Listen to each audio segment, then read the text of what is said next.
Welcome back to Cinemax Recap. Today I will show you an action, adventure, sci-fi film from 2008, titled Iron Man. Spoilers ahead. Watch out and take care.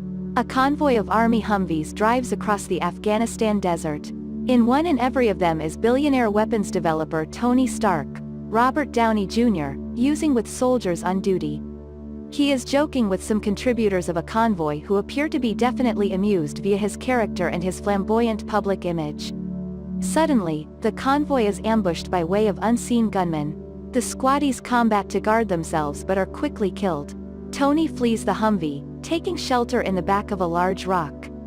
Moments later, a missile lands nearby and explodes, but now not before Tony sees the Stark Industries emblem painted on it. A small quantity of shrapnel penetrates his body armor and he is thrown backwards, dropping consciousness. Las Vegas, 36 hours earlier. Tony Stark is ready to acquire the Apogee Award in Las Vegas. A presentation documents Tony's existence tale. Born the son of legendary guns developer Howard Stark, Tony is a toddler prodigy who built his first circuit board while he changed into 4 years old, his first V8 engine whilst he turned into 6, and graduated summa cum laude from MIT whilst he became 17. His dad and mom were killed in a car coincidence in 1991, and while he was 21, he became CEO of Stark Industries, in which he's to nowadays. Colonel James Rhodes Terrence Howard prepares to present Tony the award, but Tony isn't in attendance. Tony's right-hand guy, and his father's former associate, Obadiah Stane, Jeff Bridges, accepts the award in Tony's stead. Rhodey later unearths Tony partying in a casino. On his way out, a reporter named Christine Everhart, Leslie Bibb, approaches Stark with a few questions regarding the ethics of his weapons enterprise. Stark deflects her questions with some speedy quips and the two come to be spending the nighttime together at Tony's oceanfront house in Malibu. Next morning, Christine is awoke through a voice on a laptop reveal. It's Jarvis, voice, Paul Bettany, the artificially wise program responsible for strolling Tony's house and his research lab. As Christine leaves the house, she's greeted by using Tony's human assistant, Virginia Pepper Potts, Gwyneth Paltrow. Pepper helps Tony seize up on a few business before Tony heads out to the airport wherein his plane awaits. In flight, Tony talks with Rhodey. Rhodey is unhappy approximately Tony's lax mindset, and Tony attempts to get his old buddy to relax. Before lengthy they are under the influence of alcohol and leering on the flight attendants. Tony arrives at a Navy outpost in Afghanistan to illustrate his organization's cutting-edge project, the Jericho, a complicated outstanding missile gadget. After the demonstration, Tony gets a telephone name from Obadiah and they're each pleased that the demonstration went well. Refusing to ride with Rhodey, Tony takes off in some other Humvee in which the ambush from the opening of the tail takes region. Much later, Tony regains consciousness in a cave. On his chest is an atypical device, crudely linked to an automobile battery. Another captive, Dr. Ho Yinsen, Sean Tobe, explains that he operated on Tony however become not able to cast off all the shrapnel. Yinsen created a device, basically an electromagnet, in an effort to maintain the closing fragments from moving and causing further harm to his heart. The terrorists who captured Tony and Yinsen input the room. Yinsen interprets, they want Tony to build them a Jericho missile. Tony refuses and that they torture him by dunking his head in water. Hours later, the terrorists, members of a set referred to as the 10 Rings, display off a big stockpile of guns, all made by means of Stark Industries. Tony appears to present in and starts off evolved building the missile, but he has different plans. With Yinsen's consistent medical doctor's arms, and the use of palladium amassed from his weapons, Tony constructs a tiny model of an arc reactor, streamlined from a much larger design used at his organization's headquarters. The strength output is sufficient to run Stark's heart for 50 lifetimes. Or something a lot larger for approximately 15 minutes. It may also be enough to hold the shrapnel in Tony's heart from shifting any further and killing him. Yinsen tells Tony a bit about himself. He lived in an Afghani village known as Gulmira that became attacked by using the 10 Rings. He does not realize if his circle of relatives remains alive. He additionally well-known shows that he'd met Tony years before at a convention. However, Tony turned into so inebriated that nighttime he likely does not bear in mind him. Tony is spurred and appears to have an alternative heart. He begins to attract up plans for a weapon machine, an armored-in shape powered through the arc reactor that he'll put on and use to defeat the terrorists. Midway via construction, the head of the Ten Rings, Raza, Farron Tahir, arrives and threatens to torture Yinsen, angry because he thinks Stark isn't operating at the Jericho as they wanted. Tony deals for Yinsen's life, saying he makes a terrific assistant. Raza offers them one more day to complete. Working furiously in a single day, Tony completes his undertaking. Yinsen straps Tony into the completed armored-in shape, telling him the manner out of the cave. They activate a bomb inside the cell door as a distraction for the guards as Tony powers up his healthy. Yinsen realizes that they will not have enough time. Over Tony's protests, he grabs a gun and runs off to distract the surviving guards. Tony, his in shape now completely powered, muscle tissues his manner via the cave. The guards try to forestall him, but his fit effortlessly deflects their weapon fire and he beats them off or kills them. He also fires one of the Healthy's missiles at Raza himself, who is flung out of sight through the blast. Halfway out of the cavern, Stark reveals Yinsen, mortally wounded. Yinsen famous that this became his plan, sacrificing himself so Tony could break out. Yinsen's family is already lifeless and he's going to now see them once more in the afterlife. Tony tearfully thanks Yinsen for saving him. Yinsen's last words to Stark are not to waste his second hazard at existence. Tony turns his Healthy on the final terrorists, igniting flamethrowers and firing missiles. He destroys their stockpile of guns, however a number of their large quality weaponry starts off evolved to harm his suit. He uses a rudimentary jet percent to launch himself out of the valley. Not long after firing, his jet percent fails and he survives a crash inside the barren region. Stark leaves the suit behind and hikes via the desolate tract until more than one US helicopters fly overhead. An organization of squaddies, led through Rhodey, stumble upon Tony. Rhodey is thrilled to locate that his pal is alive. Tony is speedy flown back to the US.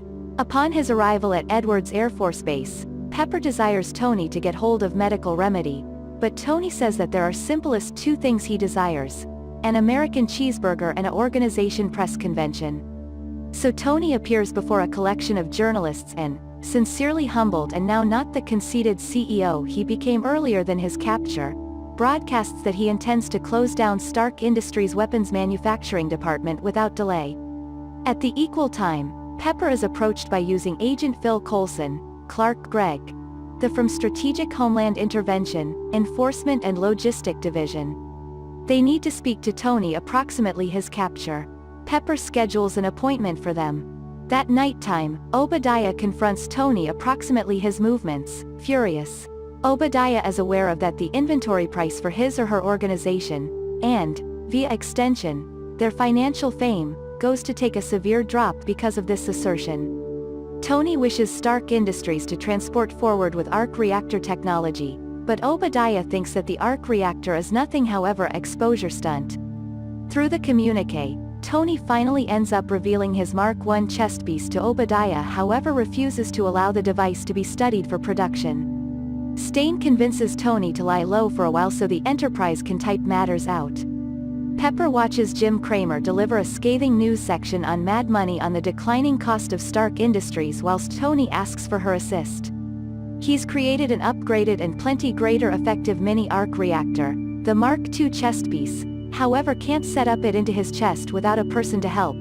His supporting robot, Downey, tried to insert the arc reactor but failed and Pepper's hands are small sufficient to fit inside the chamber in Tony's chest. Pepper by chance yanks out the cords for the vintage reactor too quickly, putting Tony on the verge of cardiac arrest. They control to finish the system in time. Tony tells Pepper to smash the old model, seeing that he is no longer a sentimental man or woman. Tony visits Rhodes and asks for help with a new private venture. Rhodey does now not agree with Tony's method. He thinks Tony is affected by disturbing pressure sickness because of his C's and wishes time to recover. Tony turns to his other quality pal, Jarvis, for help. Tony's plan is revealed to be an upgrade to his armored Healthy, known as Mark II, the match from the terrorist cave became Mark I. Tony, analyzing a 3D CGI mapped picture of the Mark I, discards some of the components, streamlining the layout. Meanwhile, Raza, having survived his struggle with Stark and seriously scarred by way of the rocket assault in the cave, searches the barren region, gathering all fragments of the Mark I healthy that Tony left behind. Tony comes to a decision that the first component he has to do is to perfect the armor's flight gadget. Since the leg-established jets proved too volatile, he creates repulsors for the toes and palm hooked-up stabilizers for stability. Pepper is available in while he's testing the stabilizers, and they find that it also creates a effective repulsion beam that might additionally be used as a weapon. In his first test, the repulsor blows him backward. Pepper leaves a paper-wrapped field on Tony's desk as a gift. Obadiah visits Tony and well-known shows that the board of directors has filed an injunction to advantage manipulative Stark Industries. Tony isn't involved. He still continues controlling interest in Stark Industries. After several failed and painful tries, Tony perfects his flight system, and is delighted at the chance of flying. The Mark II armored in shape is soon finished. It looks as if a closely streamlined version of Tony's Mark I armor. Tony connects with Jarvis to reveal the development within the match. Against Jarvis's recommendation, Tony takes it out for a take-a-look at flight, and he's thrilled with the aid of the in-shape's capability.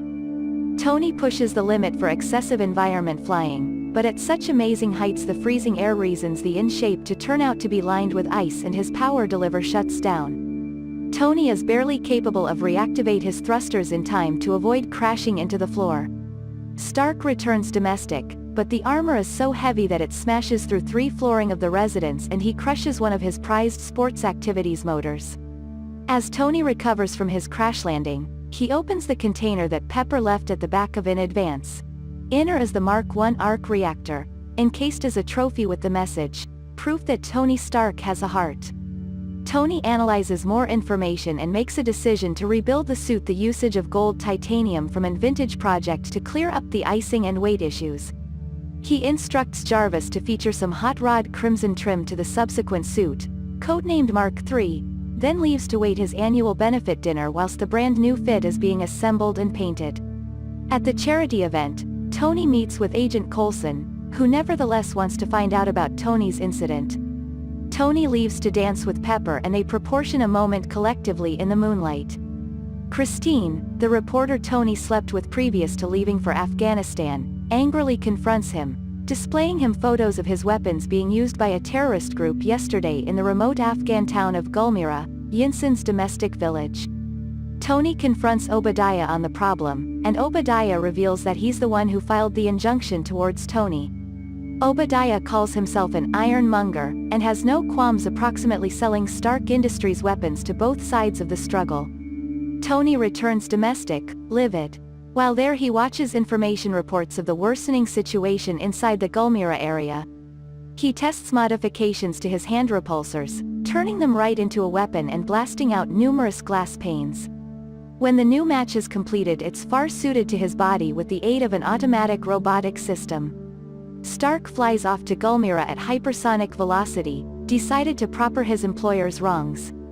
In Gulmira, terrorists are rounding up civilians for capture and execution when Tony suggests up. His Mark III armor is more than a suit for them. Within seconds, he defeats the primary organization of terrorists, the use of his advanced weapons to take out several without any innocent casualties. He leaves the institution's chief, Raz's chief lieutenant, alive and defenseless for the villagers to take their revenge on. While flying to locate his guns, Iron Man is shot down via a tank shell. When he receives up, a second shell slightly misses him. He responds with the aid of capturing a mini-missile on the tank, destroying it. Using the palm repulsors he designed, he destroys the captured Jericho missiles. After they're demolished, Raza arrives in time to see Tony fly off. CENTCOM at Edwards Air Force Base detects Tony in flight, mistaking him for a rogue drone. Colonel Rhodes is asked approximately the repute of any new developments. He contacts Tony, who claims that he knows not anything about what's occurring. In the meantime, Tony is faced via 2 F-22 Raptors. He tries to outrun the jets, however they're too much for him. Tony calls Rhodes and reveals that he is accountable for the unidentified craft. Rhodey is livid, approximately Tony sending an unauthorized device, and horrified while Tony explains that the equipment is definitely himself in his new invention. Tony is hit by using one fighter jet, sending him flying into the wing of the second one jet. The pilot is pressured to eject, however his parachute fails to open. Iron Man, nonetheless below fire, flies in and deploys the parachute in time to rescue the pilot. Tony convinces Rhodey to bypass off what came about with the jets as a training exercise. After Tony arrives again at home, Pepper catches him whilst the robot system is doing away with his match. The disassembly is not going as well as the assembly, and Tony quips that Pepper has visible him in situations that had been much worse. Meanwhile, Stain will pay a visit to the Ten Rings camp, revealing he'd paid the organization to seize and kill Tony. However, they realized who Tony was and had demanded a much better price after they made their tape. Using a high-powered sonic device that induces temporary paralysis, Stain immobilizes Raza and takes the remnants of the Mark I armor they've collected. Stain then has his men execute anybody within the camp. Tony attempts to talk Pepper into assisting him, believing that nothing else subjects but saving the people who he installed harm's way. Pepper is moved by using Tony's dedication, and has the same opinion. She is going into Obadiah's workplace with a flash force programmed to replicate documents from the PC. As Pepper sifts via saved files, she finds a video from the terrorists proving that Obadiah turned into liable for Tony's seize. Obadiah comes into the workplace and sees her on the computer, however Pepper manages to hide what she is virtually doing. She leaves the workplace, but as quickly as he powers up the PC, Obadiah realizes what she turned into as much as. On the manner out, Pepper sees Agent Coulson and tells him he can have his interview at once so that he accompanies her safely out of the constructing. Obadiah meets with his group of developers who are working on his very own armored healthy based totally on the Mark I. They have rebuilt the components, however they cannot miniaturize Stark's arc reactor. Stain is livid but relents whilst the lead developer tells him he's no longer the genius Tony is. Obadiah realizes that he has one other alternative. Stain arrives at Tony's house and paralyzes him with the sonic weapon. Obadiah yanks out the Mark II chest piece from Tony's chest, taunting him approximately how it is going to be the flagship invention in a brand new era of weaponry. After he leaves, Tony realizes that he has only one hope for survival: the preserved arc reactor that Pepper gave him as a present. He staggers down to his workshop and nearly dies at the same time as seeking to retrieve the reactor, that's surpassed to him through Downey. Tony gets the reactor established just as Rhodey arrives. Rhodey informs him that 5 dealers have long gone to arrest Obadiah, but Tony is aware of that isn't always nearly enough manpower. Rhodey watches Tony fit up, awestruck on the Iron Man armor. Rhodey asks if there may be whatever Tony needs. Tony asks him to keep the skies clear. As Tony flies away, Rhodey spots the silver-colored prototype suit, the Mark II. Then shakes his head and mumbles, "Next time." Pepper, Coulson and numerous other sellers arrive at Obadiah's research facility. They spot the Mark I armor and a storage location in which something else turned into kept. Just then, a massive robot match comes to life and assaults them. It is Obadiah's counterpart suit, codenamed the Ironmonger, powered by the chest piece he stole from Tony. While Tony flies towards the research facility, Jarvis warns him that he has simplest about half electricity inside the fit because the older chest piece wasn't designed energy the Mark III in the course of sustained flight. Tony arrives just as Obadiah is set to execute Pepper. The two ironclad warriors start a huge, brawling struggle that spills into the streets close to Stark Industries at the same time as Tony attempts to protect any harmless civilians. Tony flies into the upper ecosystem, drawing Obadiah along with him. Obadiah struggles, however, before long his fit starts off evolved to freeze up. It has the equal icing trouble that Tony's Mark II had. Obadiah begins to fall back to Earth, leaving Tony hovering above. The older arc reactor starts to lose strength unexpectedly and Tony falls return to Earth. Touchdown on pinnacle of his manufacturing unit, walking on auxiliary backup power. Back on the ground, Obadiah assaults Tony again. Tony manages to disable the weapons monitoring device in Obadiah's fit and evades Obadiah long enough to instruct Pepper to overload the constructing's arc reactor, in order to generate a shockwave sturdy enough to disable Obadiah's suit. Pepper is hesitant, believing that Tony may also be killed. Tony manages to maintain preventing even as she builds up energy to the reactor. The reactor releases its shockwave, knocking out the Ironmonger Healthy, which falls into the reactor, killing Stain and destroying the reactor. Stark's authentic mini-arc reactor sparks lower back to life, allowing Tony to live on.